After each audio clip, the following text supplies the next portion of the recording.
I am Jen Congdon. I am the SVP and Chief People Officer at M Financial Group. We're a diversified financial services. So think about reinsurance, insurance, and wealth management. And by insurance, it is not medical, dental, and vision. It is life insurance. Why don't we introduce ourselves, shall we? Yeah, sure. I'm Kelly Brooks. I'm the Chief People Officer for Snow Partners. Snow Partners owns about 6 businesses.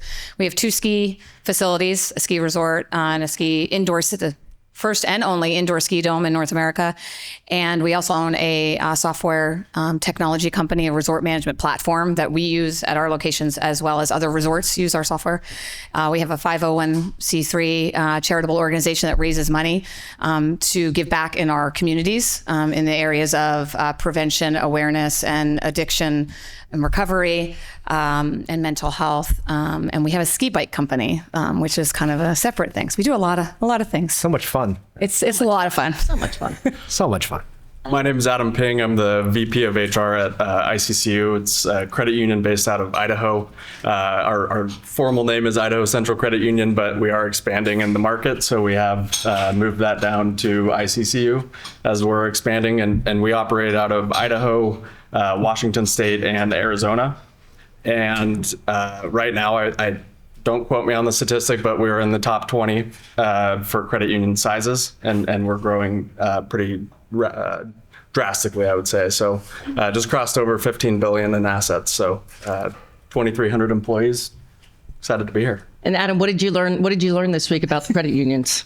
Oh, you're gonna put me on the spot. I am. Forgot what you said. You said something about lobbying. Yeah, no, the credit union, for those that don't know this, we were talking with our CEO that from a lobbying perspective in DC, and for the people that have all the contacts with senators and congressmen, credit unions is the highest, most funded lobbying group that's out there, out of any industry. So, Really? So I would throw that. Yeah, absolutely. Huh. Don't ask me questions about that because I Apparently. It's just a fun fact that we're talking. It was a fun fact, right? Interesting. Well, credit unions are so close to the people. Sure. Right? Yeah. So Okay. The voters, that's the right? Constituents, exactly. Right. Yeah. All right. Good. Go ahead, Ted. Me. Okay. I'm Ted Yang. I am chairman of Connex, the very Connex that you're sitting in right now.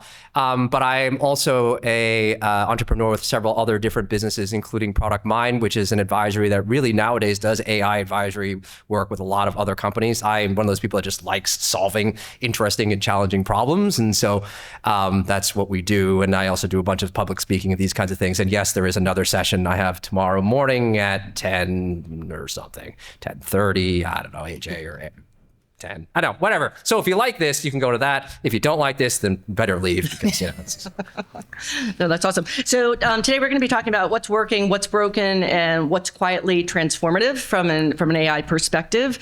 I will throw out another kind of fun fact in the insurance. We just did our big marketing meeting with M, and we had the CEO of Nationwide, the CEO of Mass Mutual, and the CEO of John Hancock that were all there and doing a facilitated conversation. They were talking about AI.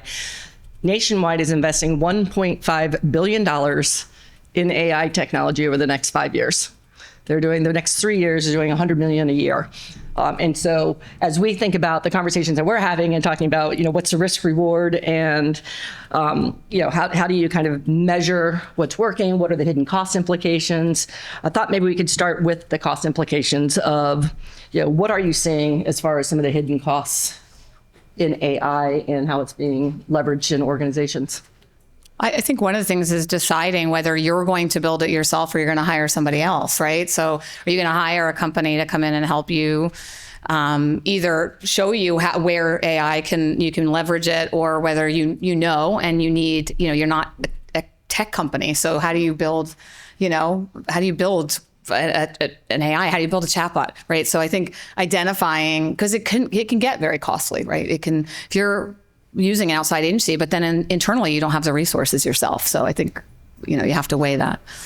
I think it's definitely about balancing what are you trying to solve for, and really evaluating what that agent or AI tool is going to actually do. Is it cool and flashy and everybody thinks that it's going to solve everything, or is it actually going to produce results from a cost perspective? And I think one of the and I'm sure we'll get into this more, but one of the things that we've actually looked at is tying that to salary dollars, right? That's one of the easiest operating expenses because in HR we have access to that. So how much time is being spent on tasks and processes and things, and then stack ranking that, and then you have a priority line of, hey, here's where I want my AI initiatives to drive forward, because here's where our managers and our frontline team members are spending the most time. Yeah, like a half step back is what I like to say is technology is not magic and AI is technology. And I think, I'm sure a lot of you, it probably doesn't exist in your organization, but there's no mandate to just put AI, right? Just to say we use AI, right? None of your organizations are doing that. But unfortunately, that is what a lot of people think is the thing, right? Which is to say, I read X on, whatever, on Twitter that, these companies getting 30%, efficiency improvement. So we got to start implementing AI. Tell me when it's done, right? And the problem with it is there is no such thing as magic. And it is just technology, right? I think the biggest difference in AI is that AI is a cognitive tool, right? It is something that you can use to enhance the way you think. So it is different than other technology, which really is just a process workflow automation thing. You can actually partner with AI, and both on a chatbot basis and in more integrated into your systems basis. So it is vastly more complicated than that. But unfortunately, a lot of this, if you view, again, some people still view technology as magic, or you view AI as magic, and you go, well, okay, here, magic is great. I understand magic costs money. So here's a bag of money. You come back and tell me when I get my 30% efficiency improvement, right? No, that does not work, right? I think the biggest thing that I think a lot of people need to understand, and Adam just said this, is what are you trying to do, right? And if you try to accomplish all of these different goals as if it was magic, you will absolutely fail, because the change management aspect of AI is so much more critical because everyone thinks it's coming for your job. Right? So if you think people were afraid about automating things, just think about if you don't do proper change management for AI, like you will literally have a revolt. Right? And that, or a silent revolt where employees will start just sandbagging you, right? And that is even worse. As I say, that's actually, to me, one of the bigger hidden costs. So technology aside, right? Because it can be expensive, and it's becoming less expensive every day. But the hidden cost of talent leaving the organization, right? Oh, you're going to replace my job. Let's think about the entry level roles in an organization that a lot of companies are outsourcing to AI. Now, who's going to be that next level? Who's going to be that first level manager, right? Because they don't have where'd they get the skills? They haven't done the on the job practical learning and stuff to actually get up to that next level. So I think going forward, that's a problem that as an HR community that we're going to have to help solve for. Let's shift gears a little bit and talk a little bit around how do you measure that AI is working? Adam, you want to start with that?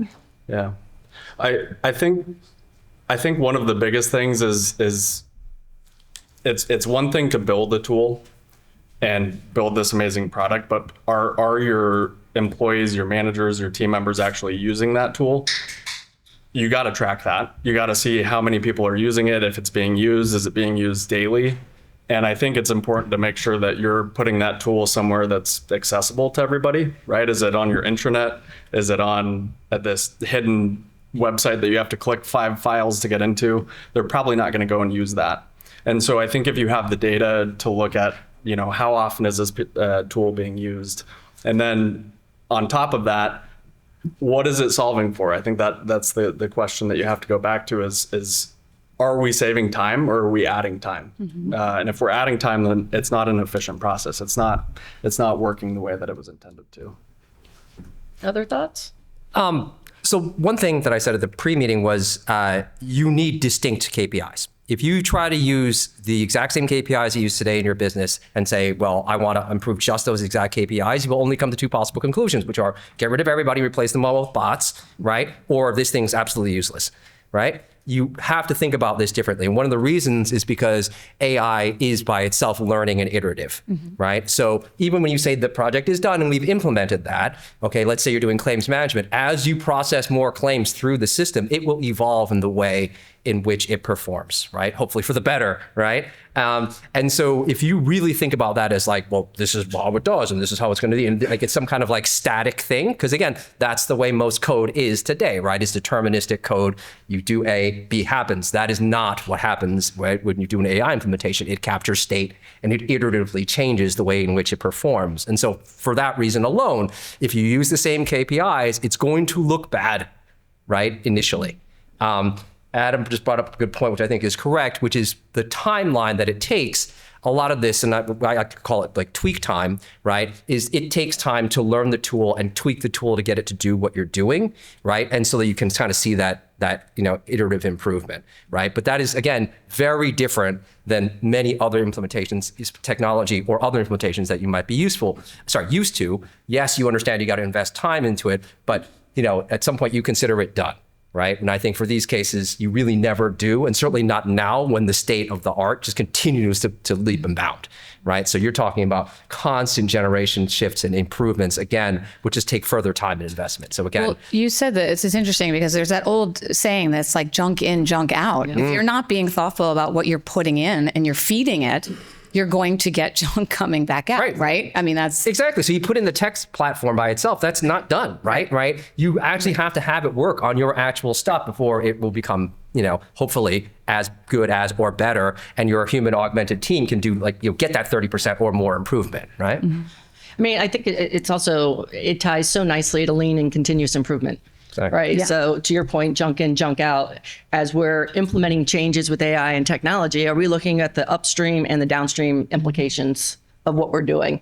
Right. And are we actually being conscientious about that up front and making sure that we're bringing in all the right stakeholders at the right time? Which goes to the next topic around here is a lot of organizations. I've had an opportunity to talk to a ton of CHROs all over the place and CIOs, et cetera. It's the way AI is being deployed. It's very siloed, right? It's, hey, we're going to try it here. We're going to use it in communications. We're going to practice. We're going to practice with it, right? We're going to pilot in these different areas. At what point do we take that step back and look at it holistically and systemically in an organization as opposed to just within fractured silos across an organization? I think I'd be silly to think that people aren't just using it, whether we realize or not, right? Whether we've talked about it as an organization, if you think your people are not using it, they are. They all are. And you need to get ahead of that because they may be using it and putting your business at jeopardy, especially if they're putting proprietary or personal protected information out into the interwebs because they're keeping that and then using that as well. So if anybody in here is thinking people aren't using it, they are to help them in their jobs as in a silo, right? I use it to write me a policy on AI. I did it a couple weeks ago, right? Of course, I have to tweak it. And it came back, let me do everything. Yeah.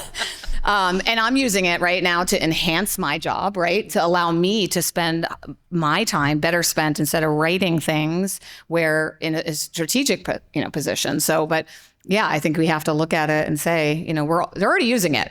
So, right? Yeah. Yeah. And also then how do you get that across? Plan for it. How do you look at it from an organization level? Right, you have the seat at the table. You're talking to your C-suite peers of just saying, "Hey, let's not just pilot it in this area." Is there a master architect plan? Yeah, I mean, I think so I have a framework for this, which is AI at the edges versus AI at the core, right? Which I think you can guess what that means. It is always easier, of course, to do things on the edges or in silos because that's how you work today, and then you don't want to put your core business at risk. That was one of the questions, right? Like, I don't want to, this is my core business, this is my revenue. Like, I don't want to touch that. But that's really where the value is. That's really where a lot of the transformation is. There's a difference between getting your team used to change, getting the people used to implementation, versus AI. So I'd like to think about crawl, walk, run. We all get that, right? We should do that. But that's more for the humans involved than it is for the technology. The technology is ready to blast. Humans need time to figure out the best way to go do that. But back to your question, Jen, I honestly think that people need to have a very honest conversation with whomever, C-suite, CEO, board, whomever it is, and make it clear, you need an AI strategy that isn't slap AI on here for the share price. That isn't, because as pointed out, people are already using it. Okay, they're going to use it in the shadow IT or whatever way. You can't control any of that. They are already leaking your information. Okay, and now that is the definition of on the edges, right? Because the problem is I don't get to learn from you guys what goes wrong, right? And then imagine being the manager of that team, right? And oh my God, what are people doing? And then now imagine that you're the info security officer, right? Think about this, or HR, right? How about that, right? What? It's a nightmare, right? Better off to have a strategy, right, where you're literally day one trying to break down the silos. And then you got to think about this again. Again, many of you are in regulated industries. HR by itself is obviously protected. Think about it. Use that club. Use that lens to say, look, if we think about this as silos, all we're going to do is bury a future HR legal compliance problem somewhere. Okay. Going back to cost implications. Exactly. Yeah. Right. Okay. We need to take a step back, and as a leadership team, or if you're not part of that leadership team, just say, listen, you got to give me better instructions than just go throw this on. Yeah. Okay. Just go save me money. Like you have to say, look, this is something that's super transformational, but it's really dangerous dynamite, and we better make sure we know exactly where we're going to blast and where we're not. I think it makes it interesting too, because like I know our board is demanding it, right? And not so much AI for the sake of AI, but because we're owned by all of our different member firms, they're expecting us to be at the forefront, right? That we are giving them the tools that they can then go and deploy within their organizations. So from a credit union perspective, right? What are your thoughts? Yeah, and I think that you brought up a really good point of, you know, the word strategy, but if you have an area or a team or a department that can be that liaison between the stakeholders, I think that's important. You know, whether that's a strategy department, an operations department that has the ability to influence different sections of the organization and has the authority to do that as well. To be able to say, hey, here's our overarching AI strategy, here's how it's going to work, and then we can fine tune that to the needs of each, you know, team or department. But I think if you try and do it in silos, which is what's happening right now, you're going to end up having people that are way advanced, people that know nothing, and then the risk of data security and leakage, I think, is huge. And for us in the financial industry, that's not even a question, right? Like it's shut down. And so I think it's about making sure that you have that liaison for the overarching strategy of AI implementation. But then I think it's also about making sure that you're solving for the needs of the people that are going to be using the tool, and finding the tool that's going to work best for everybody. Right. And it's a huge learning opportunity, right, for people to share and deal with the fear, right? Because fear is real. I mean, you know, again, you have companies that are proud of the heads that they're cutting, right? And I think from certainly the HR professionals, but every professional in this room understands that these are some resources that, hey, they didn't come on board with AI fast enough, and now you're just going to get rid of them and be proud of that? Like, that just something's broken here. How could you use that force of people who know your stuff the best and combined with AI, right? But if you don't do it in the more thoughtful way, that is what you're going to get up, right? People are just going to be afraid. But if you start to have the conversations that are like, you know, again, pan silo, or, you know, not even thinking about silos, then people understand it. Like, this is a conversation this company wants to have, right? That's a positive. It's probably a bit that, you know, the people, right, the tools and the technology is the automation of it. We need to augment the way that we work and the way that the people work with the technology. Kelly, you were going to say something. Were you going to say something? No. Okay. Just sorry. Technology. By all means, right, it's not to say don't go out and play, right, and work in your silos and pilot in the different areas. I don't think any of us by any means are suggesting that you don't go out and kind of use the tools and learn it and, you know, take advantage of it where you can. But I do think it's incumbent upon all of us to take that step back and really look at it holistically across the organizations. Let's see here. So I'm going to throw another one at you, Adam. Sorry, and then we'll come around. But how do you go from experimentation to innovation? And I know you were in a couple of the groups earlier today, and you've got a couple of agents that you've created yourself. Yeah, and I was trying to save it for this conversation, so I wasn't laying out all my sorry, I'll throw it all out. My one-liners here. From us. Really, it's kind of an interesting perspective when you think about why is HR leading, AI initiatives in an organization. And I think it kind of comes back to what you mentioned of it's about taking the technology and then making sure that you're meeting people where they're at, right? So the ability to tie those connections together, I think, is really huge, because if somebody from IT says, hey, here's this new thing, go use it. I mean, they don't have that L&D perspective of Right. Here's how you should teach somebody to use a new tool and how that should be implemented. And I think that's where we're seeing this beautiful blend in people and technology here with, that HR and IT mixture of AI. But for the experimentation piece, it was, well, okay, I have access to HR data and information, and I can inquire and get data about our population and information. So, whether that's a pulse survey sent out to our employees or team members or to managers saying, what time is spent on these tasks? Is it hours? How many hours per week is it? Right? And then I can take that data and look back at it and say, oh, well, here's the actual dollar value associated with the time that's taken on this task. And then from there, like I had mentioned earlier, you have that list, and just some of the most simple things that you would think that AI can do yesterday, like helping write job descriptions, helping with writing development plans, helping with one-on-one agendas and preps. I don't think you realize until you actually quantify it how much time is spent on those things in your employee population. It's a large dollar amount.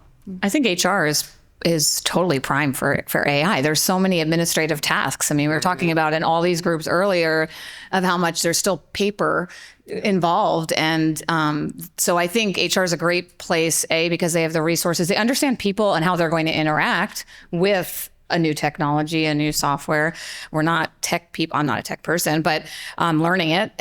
But I'm closest to how people think and how people are going to accept change and meeting them where they are, right? I mean, when we did a Google, we changed to Google for our, what we use, and it was not rolled out correctly. It was really rough, and we were just expected to completely switch and go away from OneDrive and Microsoft, and there were so many people. We learned from that, and we actually say that every now, whenever we roll something out, we're like, remember how Google went? Like, that didn't go well. So, making sure that just, somebody coming in saying, do this, do that, do this, that means something different to each person, right? So I think, that's a really important part. And I think HR is really prime for it. There's so many areas we can kind of pilot it, but under the understanding that we're doing it for the organization. We're going to test the waters here a little bit. And then that's part of the strategy. Like, everybody doesn't have to be using the same thing. When I say same thing, like be doing the same things, but overall, so I think HR is prime for it, honestly. That's a lot of areas. Yeah.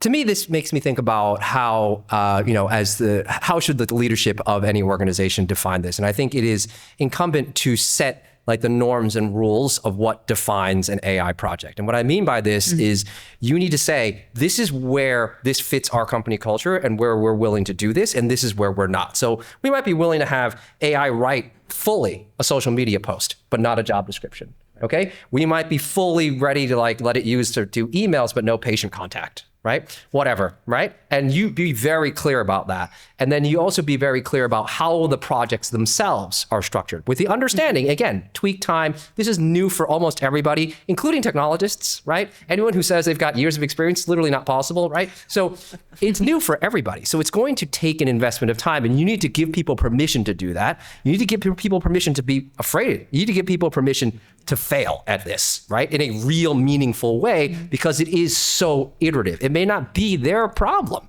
They may have, you may implement great vendor software. You may put that in place. And then again, you have the person who ended up using that, for whatever reason, fed it the wrong information, and now it just kept repeating that bad information, right? You fed it bad claims, and now look, this thing perfectly does bad claims. Wait, this thing's broken. Okay. Give people permission to fail on that, right? And understand how this works. This is the same as any change management, but I think for AI, the stakes are so much higher, right? Because there's just it's so much faster than any other change that's happened before. And again, everyone is immediately equating this because that's what you read in the headlines. This is coming for your job. Okay. And when it starts to be existential for people, that's when things get bad. And so again, I think if you want to get to foster innovation, you have to figure out the norms and rules that will let that grow, right? Let that happen. Because people have seen it before, right? Where it's like, you're going to go run this pilot project, right? And then be like, well, you blew this up, like you're never getting promoted. Like, no, come on, right? Let's understand that no one's really done this right, okay? And just no different than we were talking about earlier about like old school technology, mainframe technology still underpins, many sectors, many businesses, probably many of yours. Guess what? That's not going to change because of AI, folks. So understand that this is new, this is quick, but like it's going to take time to do that. You really have to give the organization permission to innovate. We say fail forward. Fail forward. If you're going to fail, as long as you're fast, failing fail forward. forward, right? Because it's changing. AI, what you know today, is going to be different. It's moving so fast. Technology is moving so fast. And I said this earlier.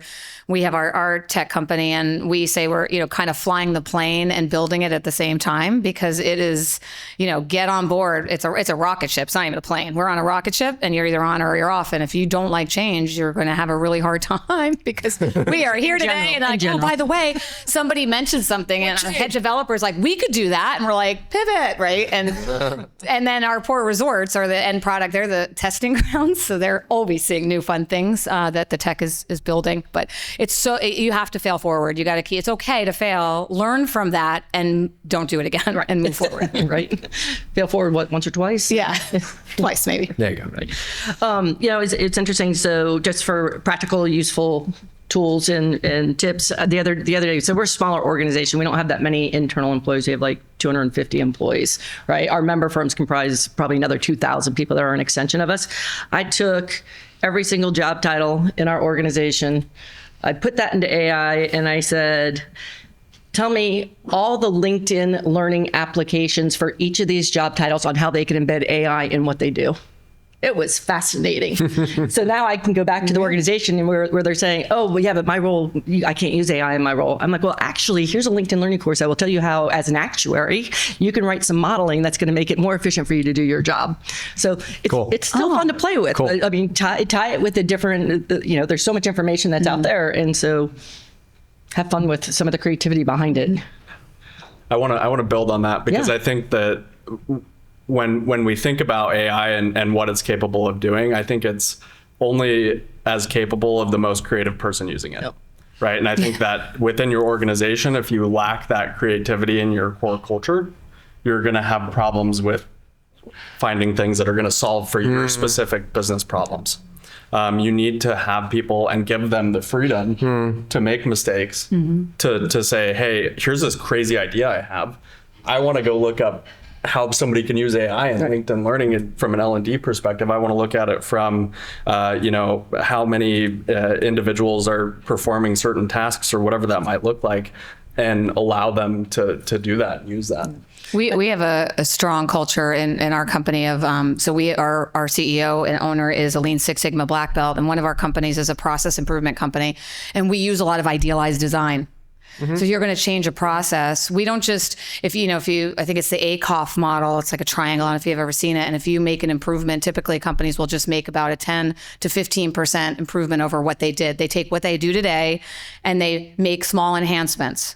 Where the ACOF models, you turn that upside down and you say, ideal world, if I was going to do this, and we've built our resort around idealized design. We've built other resorts, processes around idealized design. Take everything that turn it upside down, and how can we do things differently than we've ever done, and take all constraints out of the way. And then you put laying in your constraints, and then you come down a little bit, but you're far more ahead of where you were, than before, of just that little bit of increment. And it's been life-changing for our company.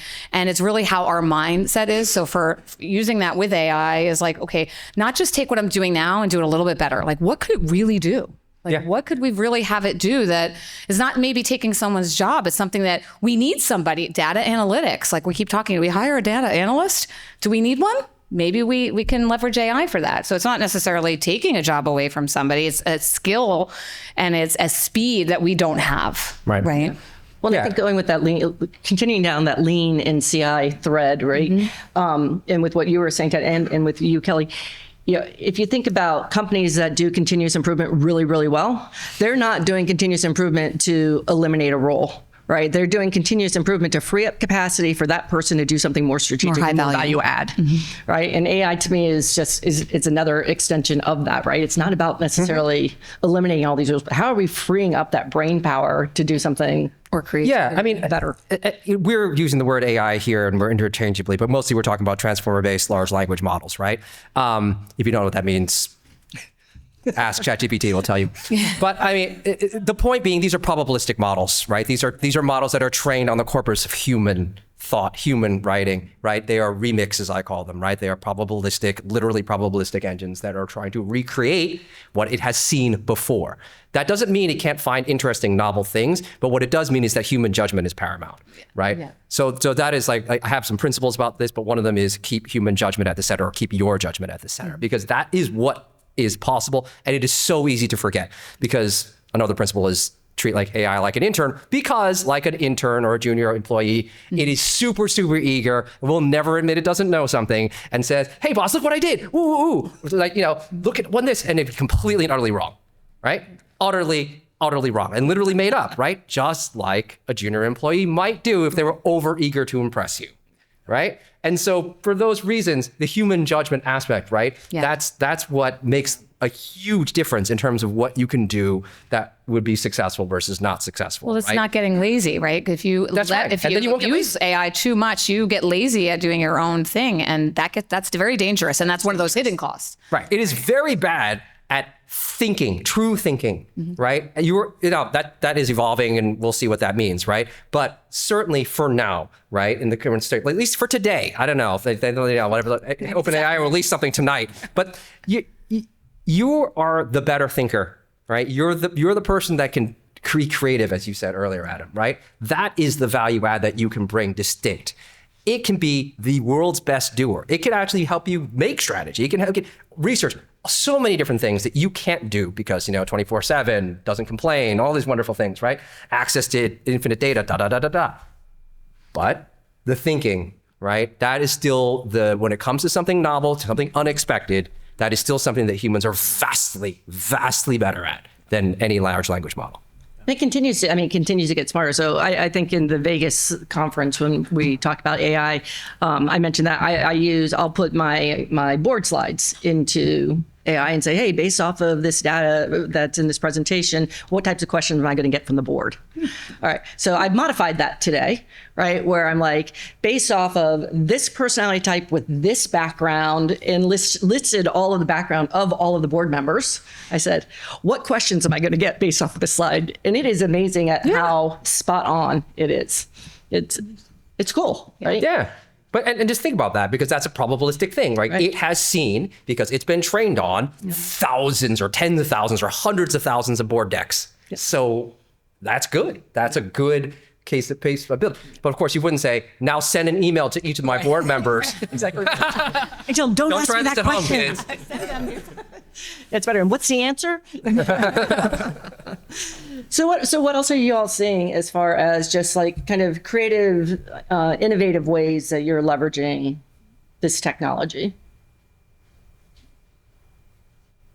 Well, I mean, there's the basic, right? We have a software company we have new customers coming on board, and we like to kind of akin ourselves to the Shopify of experiences, right? And Shopify, if you're going to go out and sell your t-shirts, you don't need to talk to somebody. You don't talk to somebody. You go out. It's very intuitive. It teaches you how to set up your little business, and then you can go out and sell your t-shirts. And so we are using that and leveraging that to say, well, we want to do that for that small pumpkin patch that wants to sell hay rides. It doesn't have to be at a ski resort. We're really the Shopify of experiences that you don't need to have that, it doesn't have to be as complicated as ski resorts are very complicated. It could be a lot simpler. So really making sure that we're creating an AI, these chatbots, but they have to be fed the data, and the documentation has to be there.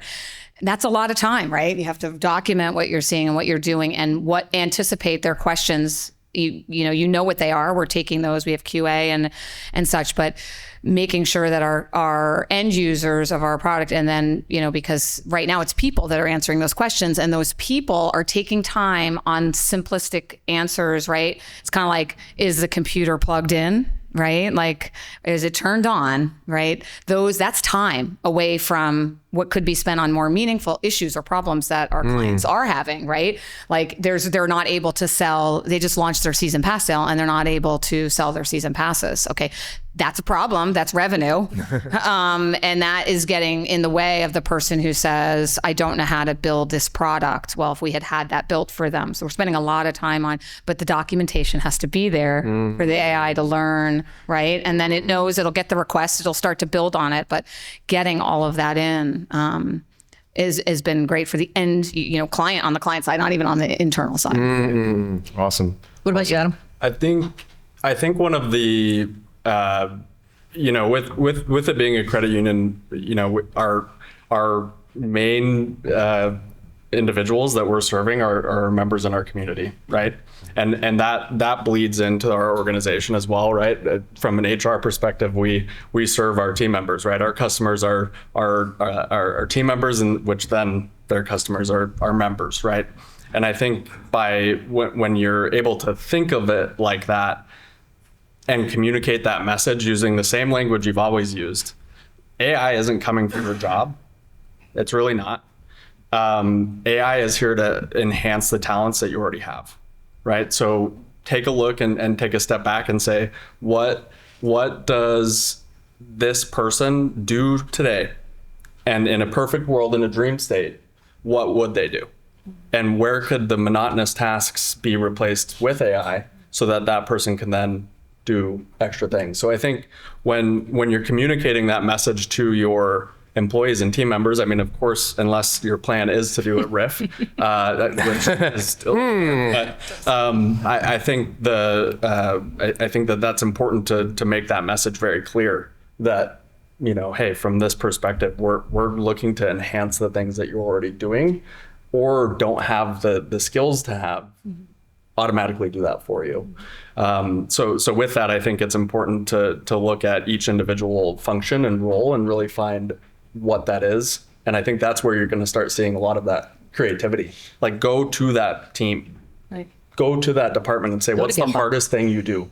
What is the suckiest thing? What is the sucky? Yeah. Yeah, that's probably easier. And What do you wish you didn't have to do? I think you're going to find out that a lot of those things are things that they don't want to do. Right. And they could already be automated. Right. So It's a great exercise, right, for any leader to go through their organization also and just ask, what's the intrinsic value that this person brings to the organization? Yeah, it's very helpful. How many of you are familiar with vibe coding? You know what that means? Show of hands. A third. Okay, so They didn't hear what your question was. vibe coding. Maybe. Okay. So let me give you 30 seconds to explain. So large language models are trained on the corpus of knowledge, right? Mostly it was trained on text. At least it started with text before it got to videos and images. Code is text, right? Code is a language, right? You probably heard programming language, right? Because it is text. So guess what? You can train an LLM, right, AI model on code itself. That means that code itself can be the product of an LLM, right, an AI. That means you could use the English language, which is another language, another text-based language, to tell an LLM what you want, and it can write code, okay? This sounds a lot like how you develop software, except it's the humans doing it, right? And so vibe coding is this idea of, it's my vibes, man. Like, I'm the business user and I'm going to give off the vibes. I'm going to kind of flow with it. It has a kind of surfing mentality too, or skiing, okay, whatever, snowboarding mentality as well, where I'm kind of just flowing and I'm working with my AI and it's doing what I want, right? It's iteratively creating this software for me, right? Sounds like very, very like awesome, right? It's a little bit pie in the sky, but it actually isn't. It's quite amazing what it can do. I'm an MIT engineer. Believe me, I'm impressed. I'm not easily impressed. Other technologists that I know are like blown away about some of the things they can do. You may have heard of Claude Code, for example, Claude from Anthropic, right? Claude rewriting all these software that like ridiculous software that took years to build or whatever, and it does it in hours or a week or something like this. This stuff is real, right? And it's what some people also would consider intelligent. So we'll leave that aside, different panel. But the vibe coding. So that's vibe coding. So I think this is really cool, not because of what it can do or not do, because that's cool too, but from the transformational aspect of allowing business users who don't know how to code, they're not trained technologists, they're not trained engineers, like say this guy next to me, right? Yeah. HR. Well, right, this guy next to me, right? And now he can write business applications. Now, warning, don't do that, deploy that into production. Don't send it to your clients. Definitely do not send it, to some regulatory body. Not a good idea. But imagine, think about enterprise software right now where it's monolithic, right? And I know there's some vendors in the house. One of the advantages you have is you're not monolithic, right? You could not be, but now think about all the different glue and all the different things that you need to do to make things work, right? It was said earlier in a panel, right, with Sandy, right? The hard part isn't just getting the AI to do the primary use case, it's to make it work within the workflows, right? But when you're looking at enterprise software, you're forced to buy someone else's workflow, right? In some cases, that might be better because yours might be totally effed up, right? But in many cases, you have to adapt to it. And that's why you don't get adoption. That's why you get people putting back, because they're like, that's not how I work. Right. You guys dictated on high this software. That's not how we work. You need to customize this. Well, guess what? With vibe coding, as a business user, you can customize the flows to the way in which it works without requiring to be, hiring some outside vendor, without your IT team. Now, this is a very dangerous concept, possibly, which is, again, why your leadership needs to be clear about what is inbounds and what's not inbounds. But the ability for people to do this and not have to accept off-the-shelf workflows and be able to customize and not get frustrated, right? Oh, my God, this would be so much better if we just took out these 3 steps. You can pilot that yourself. You can show your boss. See? And I'm not saying it's ready for prime time. I'm just saying this is implementable because I just did that myself using an AI tool. That is game-changing. Game-changing. I read something earlier this week that there's a young person out there, that is using vibe coding and is having it write one new video game a day for. Absolutely. Turning that into a revenue stream. I can code, but I don't even like coding anymore. It's a pain in the ass for technical people in the audience. Maybe you can understand. It's a real pain to code these days. But I vibe coded all sorts of apps to help me learn Spanish, to help my son pass his driver's permit test, all sorts of stuff like that, because you can just go do this, and then you iterate and you iterate and you iterate and you crank something out, right? And I did that for literally to pass the Connecticut driver's permit test, because I looked quickly for the apps that are out there. They all sucked, right? They want like 20, 40 bucks, 50 bucks, and they don't do what I need. Well, screw this. I'm just going to go, literally feed in the driver's manual. Okay. Feed right. Not quite right. Okay. I want you to create images here. And boom. I'm happy to show anyone the app later. Right. It's just like, boom. How long did it take me to do it? I don't know, like 90 minutes. Right. And he passed. Mark, you had a question or a comment? I'm curious, are you seeing that, because a lot of client work that I'm doing is also on the change management side. And when you have moving to an Oracle on SAP, there's so much pain involved in kind of fitting to their process. Are you seeing real live examples of this almost being like a GUI on the front end of the enterprise, or not? I'm not seeing that. I don't recommend that, right? Because it's, first of all of those companies are implementing this in some way, shape, or form. This is no different than BI tools, right? So, right, a lot of BI tools allowed business users to customize in a way. But of course, the hidden thing was so many software companies still wanted that revenue stream from that customization. So they crippled it, right? Or for some reason, for some technical reason, that it was easier for them to implement it by giving fewer capabilities to business users. Now you can knock that down. So I would not say, use vibe coding or anything, or just like you wouldn't use your IT team to build something on top of PeopleSoft. No, that doesn't make that much sense. At some point in time, Oracle and these companies are going to have to rewrite how they do it to allow much more flexible UI. Because one of the things that's happening now, and I'm sure you've witnessed this yourself, you go and you use an application on your iPhone or Android, doesn't matter, right? You download the application, and then you wake up and the way to do whatever you just tried to do is now in some other menu, some other way, right? Mm-hmm. It just completely changed on you. You don't have to tolerate that. Now you can have an interface built the way you want it to, right? Just think about it in the same way you would think about BI. Not just a report. Now it can be the workflow. All right, so I want to thank you guys for switching gears back to earlier conversation. So one of the challenges is we've been on the cusp of AI for quite a while. I have my finance team that constantly, oh, you gotta cut heads. Oh, if you're gonna cut heads, I'm going, whoa, whoa, whoa, stop. In one hand, you want to enhance the experience of the team member, but then you want to put a tool in and then cut off who feeds the tool. I said, you tried this 20 years ago with your web development and everything you were supposed to do. Who's doing the content management? Are you going to let that beast loose on the internet? I don't think so. You want to have that expert there feeding the beast so that that goes out there and affects, and they're all going, yeah. So, but you want to keep cutting those heads. You know, because we were in this boat right now with my team. We're on the cusp of something I can't talk about with somebody, and it's like, oh, you get to remove your director. I'm going, oh no. He's the one that's got to be putting all of that stuff in so it then understands and does. Well, that's a big thing, is that who owns it? Somebody has to own. That's right. Own it, because if you're all working in silos, right? Somebody has to own who's feeding the beast, right? Who's feeding the information, and what are they feeding? What are the parameters? What is the strategy? What's inbound? What's outbound? Those discussions have to happen, right? Because and how you're using it.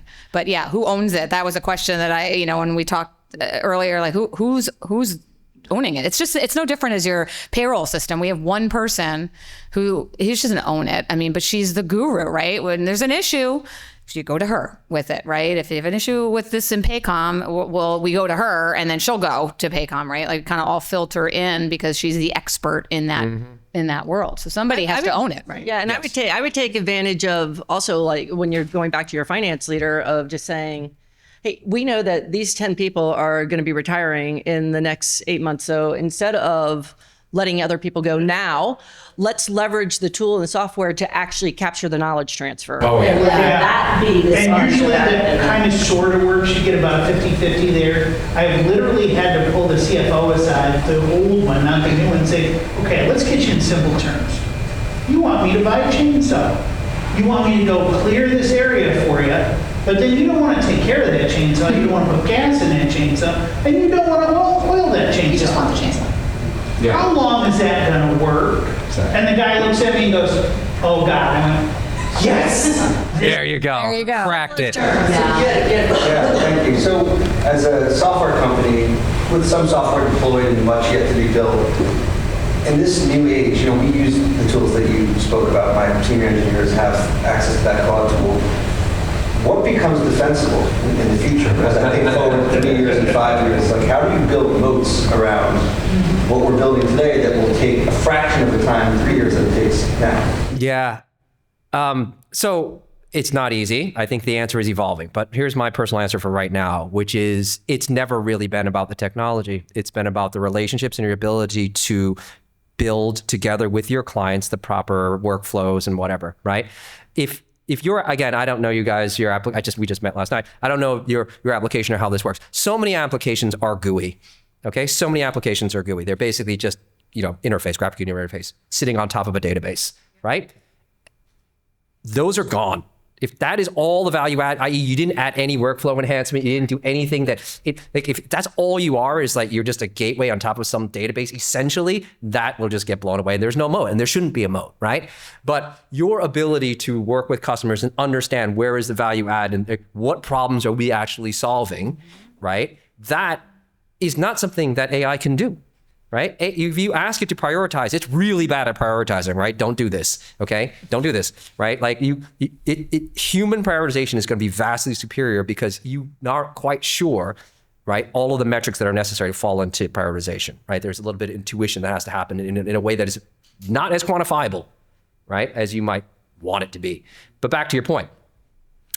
Raw software output, raw lines of code, raw ability to spit out work product that is code is going to be less important, already is, and it's just going to go like that, right?